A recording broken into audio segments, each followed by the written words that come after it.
Halo semuanya, kembali lagi dengan aku Cynthia. Nah, di video kali ini aku akan membahas tentang reksadana. Mau tahu apa itu reksadana secara lebih mendalam? Langsung aja kita masuk ke pembahasannya.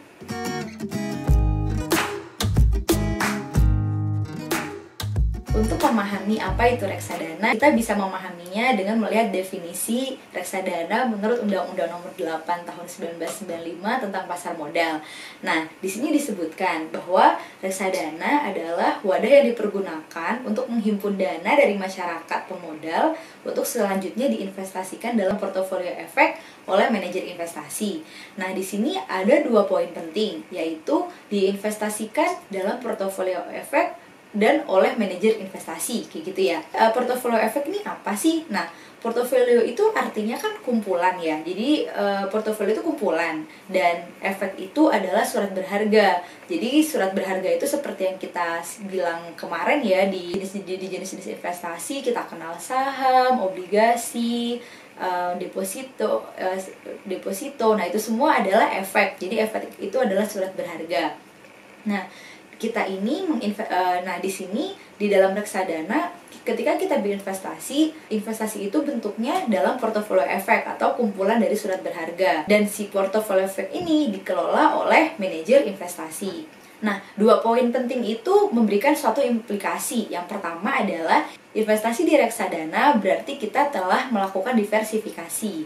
Contohnya nih, kita mau beli nah, misalnya nih, kalau misalnya kita beli saham, biasanya kan kita beli saham Indofood misalnya, itu saham satu aja kayak gitu, saham Indofood. Nah, tapi kalau misalnya kita beli reksadana saham A misalnya, nah si reksadana saham A ini tadi nggak cuma beli saham Indofood aja, tapi di dalam reksadana saham A termasuk juga saham-saham yang lainnya. Jadi sekali kita beli satu reksadana, itu bisa mencakup segala macam jenis saham kayak gitu. Itu dia yang disebut portofolio efek, sehingga itu berdampak kepada investasi kita, di mana beli satu reksadana itu sama dengan kita telah mendiversifikasikan atau menganeka-ragamkan pilihan investasi kita kayak gitu. Selanjutnya, poin yang kedua adalah si portofolio efek ini dikelola oleh manajer investasi. Nah, dampaknya apa? Jelas dong, kalau misalnya investasinya itu dikelola oleh manajer investasi, otomatis namanya investasi ini nggak ribet kayak gitu. Dan bahkan nggak cuma sekedar nggak ribet doang, bahwa si manajer investasi ini kan orang-orang pintar, mereka tuh sudah tersertifikasi, dia udah punya sertifikat financial analyst misalnya. Otomatis mereka orang-orang pintar yang bisa memilihkan kita investasinya. Nah, untuk mengerti reksadana lebih dalam lagi nih, aku mau memberikan suatu pengibaratan kayak gitu. Nah, misalnya nih, aku lagi pengen makan bakso Malang. Nah, di sini aku punya 2 pilihan. Yang pertama, aku bisa manggil abang-abang, lalu kemudian aku langsung beli bakso Malangnya. Atau enggak, yang kedua, aku masak sendiri, kayak gitu kan. Nah, si reksadana itu tuh ibaratnya kita beli langsung ke si abang-abang itu tadi, dimana aku datang ke si abang-abang, lalu kemudian aku bilang, "Bang, aku mau beli 1 porsi bakso Malang campur," kayak gitu. Nah, otomatis di situ kita bisa dapat langsung 1 porsi campur, dimana dalam 1 porsi campur itu tadi si abang-abangnya itu sudah memilihkan daging terbaik untuk kita, menggilingnya, lalu kemudian menyajikannya dalam bentuk, ada istilahnya pentol ya, atau enggak bakso ya, bakso kasar, bakso halus, ada ya, kalau bakso Malang ada tahunya, ada gorengannya, terus kemudian ada bihunnya, terus ada kuahnya juga, enak banget ya, jadi pengen kan aku. Nah, tentu saja semua yang disajikan abang-abang itu sudah diracik sedemikian rupa sehingga si bakso 1 porsi itu tadi bisa memuaskan keinginan kita untuk makan bakso Malang, kayak gitu kan. Nah, di sisi lain kita kan bisa punya pilihan buat bikin sendiri di rumah. Nah, tentu saja kalau misalnya kita mau bikin sendiri di rumah, kita perlu ke pasar, lalu kemudian pilih daging terbaik, lalu digiling, lalu dijadiin bakso, belum lagi bikin kuah, bikin gorengan, dan lain sebagainya. Kita benar-benar melakukan itu dari nol.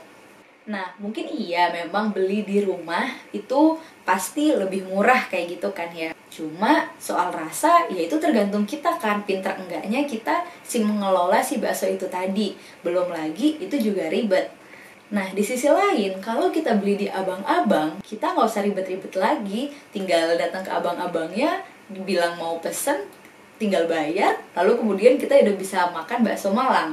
Soal rasa, ya itu tergantung kita ya, pinter enggaknya kita milih abang-abang bakso Malang, kayak gitu. BTW kalau kalian mau tahu bakso Malang yang enak, bisalah DM aku di Instagram.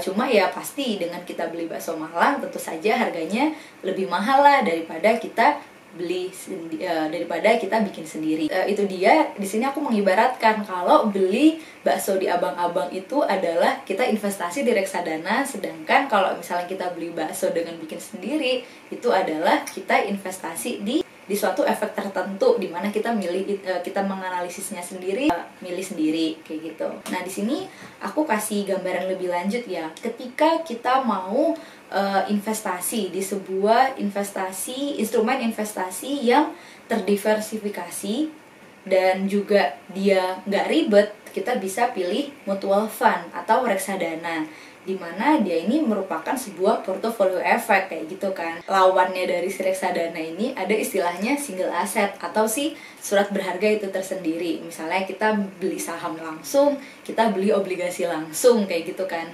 Nah, cuma di sini aku merahin ya yang obligasi, karena obligasi itu obligasi korporasi sih lebih khususnya, itu dia jarang sih seorang investor retail kayak kita secara pribadi langsung beli obligasi. Biasanya tuh nggak bisa. Obligasi korporasi itu biasanya dijualnya ke institusi kayak gitu ya, kecuali obligasi pemerintah ya. Kita ada obligasi pemerintah yang retail, sehingga kita sebagai investor individu juga bisa beli obligasi pemerintah. Nah, di sini disebutkan ya kalau contohnya reksadana itu ada berbagai macam jenis kayak gitu kan. Nah, langsung aja kita bahas lebih detail tentang jenis-jenis reksadana.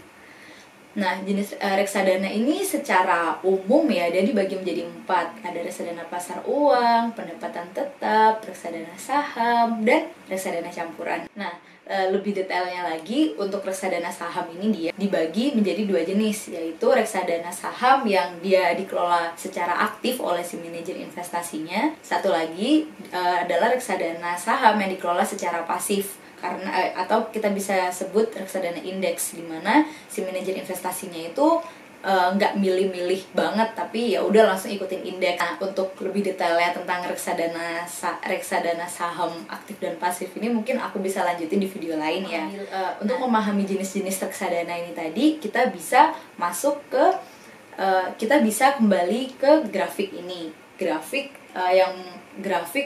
yang udah pernah aku bahas di video sebelumnya tentang hubungan antara resiko dan keuntungan, di mana yaitu keuntungan yang tinggi akan diikuti oleh resiko yang tinggi atau high risk high return. Di sini cuma ngulang aja. Kita sebut kalau instrumen utang itu resikonya lebih rendah daripada instrumen ekuitas.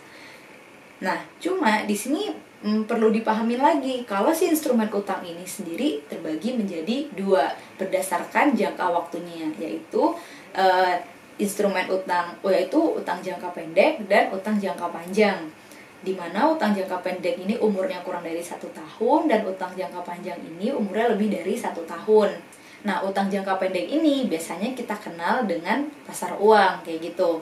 Nah, dengan demikian kalau tadi kita sebut apa itu reksadana pasar uang? Ya, reksadana pasar uang adalah portofolio efek, di mana isi dari efeknya itu tadi adalah utang jangka pendek. Sedangkan kalau utang jangka panjang itu namanya reksadana pendapatan tetap.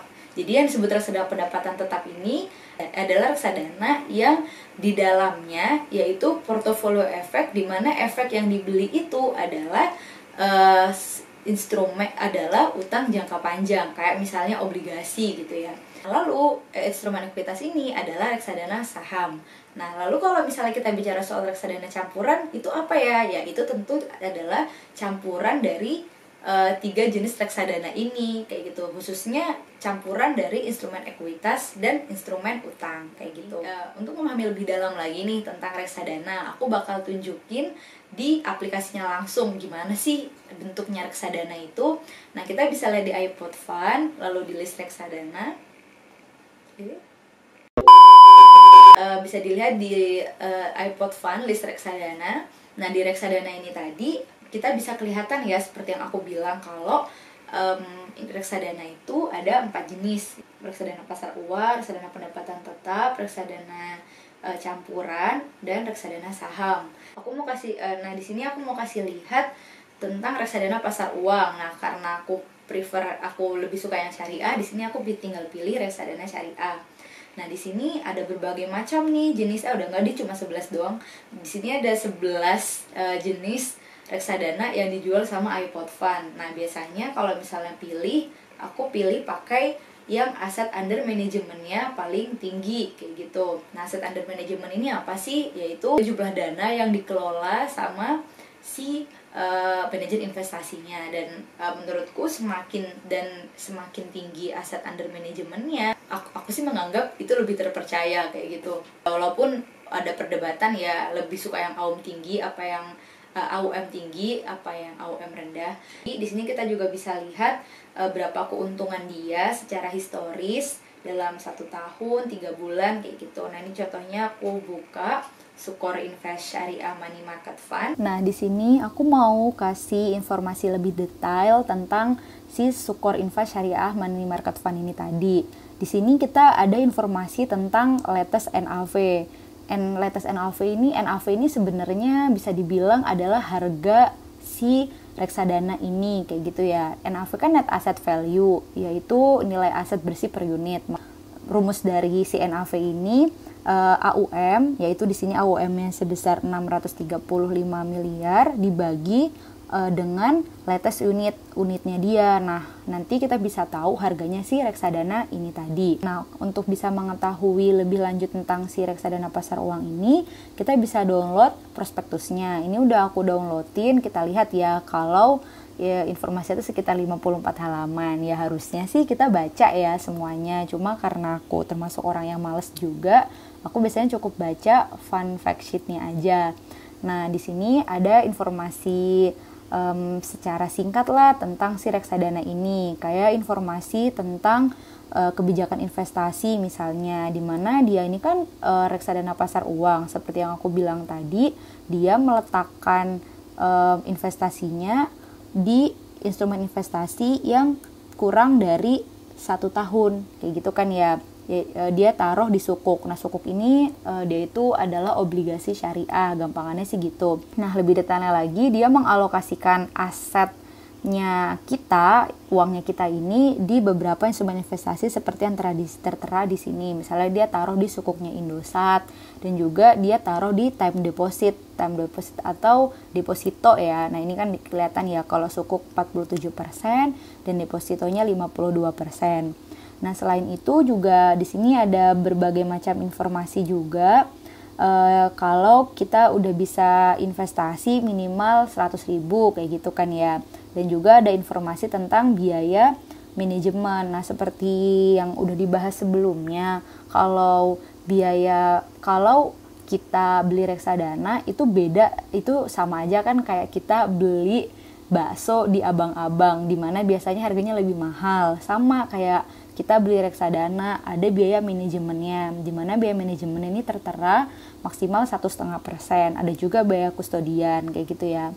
Nah, biasanya sih kalau pengen tahu beban yang lebih detail, kayak di aplikasi Bibit itu dia ngasih tahu secara jelas expense rasionya si reksadana. Untuk kinerja reksadana juga kita bisa lihat di sini. Cuma perlu dipahami ya, kalau kinerja reksadana masa lalu tidak selalu mencerminkan masa depan. Apa bisa kayak gitu? Karena kan memang dia ini ngalokasikannya di mana-mana ya. Ada kemungkinan sukses, juga ada kemungkinan gagal. Jadi nggak mesti selalu, misalnya di sini per tahunnya 7% kayak gitu. Nggak selalu seperti itu. Cuma mungkin kalau reksadana pasar uang, ya mungkin dia relatif sama ya keuntungannya. Bisa dilihat di sini dia linear aja, karena kan dia kan investasinya di instrumen utang gitu kan. Jadinya memang lebih aman, dan juga bisa lebih bisa kita prediksi lah kira-kira keuntungan kita di masa depan tuh berapa kayak gitu. Dan juga di sini dilihat kan kalau resikonya itu rendah. Nah, begitupun yang lainnya, teman-teman bisa ngecek itu satu persatu, mau beli reksadana pasar uang kah, reksadana saham kah, Itu ya tinggal dipencet-pencet aja sih. Tinggal dipilih-pilih sendiri aja nih di aplikasi iPod Fund ini tadi. Nah, sekarang lanjut nih ke konsep investasi reksadana itu sendiri. Sebenarnya gimana sih konsep kita bisa dapat keuntungan gitu dengan melakukan investasi di reksadana. Nah, kalau misalnya di reksadana, ini aku langsung ambil suatu contoh ya, sebuah reksadana pendapatan tetap. Ini bukan berarti aku nyuruh kalian beli ini. Nah, kalau misalnya kita pengen tahu gimana sih model investasi di reksadana ini tadi. Nah, di sini kita bisa lihat, nah misalnya nih kita mau investasi sebesar Rp100.000. Nah, investasi Rp100.000 ini berarti kalau kita bagi NAV harga 3.719, maka kita sama aja mendapatkan 26,89 unit. NAV-nya ini di Agustus 2019 kan 3.719. Nah, misalnya nih ya, kalau misalnya kita lihat di keuntungan ya, tadi yang di keuntungannya nih, kita bisa lihat di sini kalau si Mandiri Investadana Syariah ini dalam 1 tahunnya punya untung 6,44%. Nah, aku asumsikan dia bener-bener bakal dapat 6,44%. Tapi ini nggak mesti ya. Jadi reksadana pendapatan tetap itu bukan berarti dia itu tetap bakal dapat sejumlah 6,44% tiap tahun. Enggak, ini contohnya aja dia dalam 3 tahun aja dapatnya 14,16%. Berarti sebenarnya nggak 6% per tahun dong ya. Nah, itu juga perlu dipahami ya teman-teman. Nah, di sini kita asumsikan misalnya di Agustus 2020 si dia naik 6,44% jadi 3.958.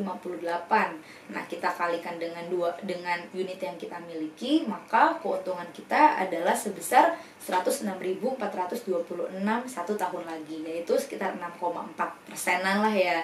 Nah, tapi ingat, angka ini masih belum termasuk biaya lain-lain, kayak ketika kita jual itu ada biayanya, kayak gitu kan.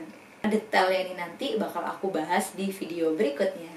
Oke, mungkin itu aja yang bisa aku sampaikan di mengenal reksadana part 1 ini. Mungkin agak panjang ya videonya, cuma aku pengen bisa membagikan pengetahuan ke teman-teman secara solid, secara detail gitu. Sekalinya ingin tahu ya, teman-teman bisa cari tahu lebih detail lewat video aku ini.